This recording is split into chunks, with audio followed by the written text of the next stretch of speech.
What is up, everybody? I am the Fat Nerd here, and welcome to another video. And thank you for tuning in to today's video. So I recently played Far Cry 5's Lost on Mars DLC, and it's pretty interesting. Get this shit off me, bro. Let the untamed mane come out for this review. Let's start with the gameplay. So the gameplay is really cool. I loved the gameplay. I thought it was pretty cool and unique in the way it went about of how you interact with the game. It's still the same. It still has the same Far Cry gunplay, but it manages, and the weapons that you can buy from the store and stuff like that, I thought were really cool and really fun. You fight alien arachnids, so basically alien spiders. I thought that was pretty interesting and a unique enemy that has never been done in the history of Far Cry. I mean, even in Far Cry 3, you fight blood dragons. So, I mean, it was pretty crazy that you got to fight aliens from Mars who are spiders. Each spider is different. Some are armored, some are like sniper, and they shoot like they can shoot like they can shoot stuff at you really from really far away. Some are actually just normal like pawns, basically. Those are like default enemies. Others are armored, pretty damn annoying. After you kill each spider, you get well, as what it's called in the DLC, it's called space jizz, and you can use that space jizz to essentially just buy stuff from a 3D printer, which I thought was pretty cool. You can buy weapons and upgrades from the 3D printer that are pretty sick. I can't lie, these weapons are really amazing. But in the story, once you take these weapons into like the main game and the story, they are overpowered. I remember playing this for the first time a couple years back, and I got the Obliterator from this DLC, and I got it in the main game, and I literally just destroy. It's pretty crazy. I just destroy. I am unstoppable. I'm invincible. So there are these power stations that you can also I guess turn back on with energy cores that you can find on Queen Arachnids. More on that later. But yeah, these power stations are, each one is different. Each one has a different like way you can I guess liberate them and turn the power back on. And what these power stations are, I am deeply sorry about that. I banged my keyboard with my notes here, and it just kind of just messed up everything. But yeah, we're gonna keep going, okay? We're gonna keep going. So as I was saying, these power stations allow you to I guess, I mean, kind of interesting, but it allows you to give power, I guess, to Anne, who is this AI robot that helps you throughout the expansion. So I thought that was pretty interesting.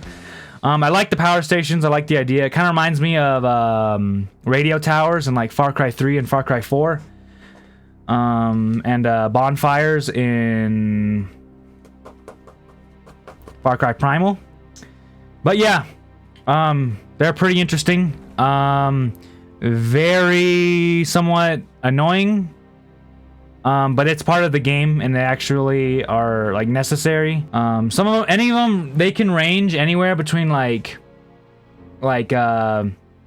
robots guarding these towers to Queen Arachnids guarding these towers.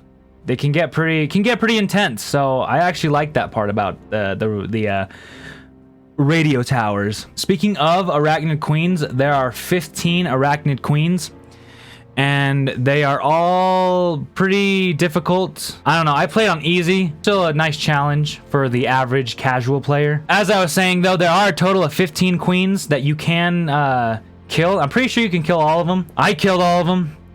But for every 5 queens that you kill, you get a reward from Anne, the AI Anne, who gives you a reward. I don't know why I just repeated myself. The rewards are mostly just upgrades in the shop that you can buy. Still pretty cool.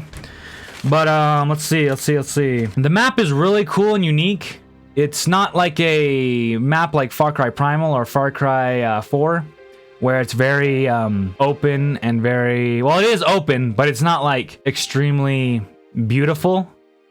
I mean, it's Mars. What else do you want from Mars? It's a desert and it's sandy, and I hate sand. In the DLC, you want to be careful walking on the loose sand because the loose sand attracts arachnids, and arachnids can come from underground and attack you. So it's best to just use the gravity belt, so that was really useful. Overall, the gameplay is pretty fun and unique, and I really enjoyed it. Next up is the story. So in this story, you play as Nick Rye from Hope County, who is dropped on Mars along with Herc to fight off an invasion of giant alien spiders. The goal is to restore humanity's last line of defense, an AI named Anne. So first things first, to talk about the story. Herc is very comedic, and I actually love Herc. I think the downward Herc is very attractive. I'm a Herc stan, as my generation would call it, a stan of Herc. I'm a huge fan of Herc. I think he's very funny. He's not funny to some. I think he's very funny. Nick Rye is an interesting character, although I would have liked it if he wasn't so whiny all the time. Herc is always talking about trying to save the world and, you know, being really positive. And Nick Rye is just kind of being negative and pessimistic, and I did not like that. I wish Nick Rye was just a little bit more positive and a little bit more upbeat, but, you know, we can't all have what we want. By the end of the DLC expansion, you come to find that Anne was actually the reason why the arachnids were attacking Mars, and not necessarily because they want to overthrow Earth and conquer every single planet out there, but it was mostly because Anne would not stop experimenting on their young, and so the arachnids got a little sick and tired of it and started to attack Anne, and unfortunately they brought Anne down by themselves, and Anne was actually the culprit behind this whole mess and wanted to even destroy Earth and destroy everything below her. I'm not going to spoil the ending, but Nick and Herc do end up saving the Earth and the universe. Overall, this was a very fun and enjoyable DLC. I recommend to anyone who likes Far Cry to play this game. It's a very nice refresher. I know I say that a lot, but it's a very nice refresher to, some might even say that this is the best Far Cry DLC that has ever been released. I don't know if I believe that to 100%. I mean, I think it's very close. It was very fun DLC, but fun does not always mean it's the best. On a scale of 1 to 10, 1 being Siege of Paris from Assassin's Creed Valhalla, 10 being Fallout New Vegas's Old World Blues, I think I would have to give this a light 7 and a solid 8. All right, ladies and gentlemen, that is all from me for today's video. I hope you enjoyed this review video. Comment down what game I should review or DLC I should review next. I really like doing these. I think they're very fun, and it gives me something to do. If you've played Lost on Mars, comment down below of what you thought. And without further ado, peace out, nerds!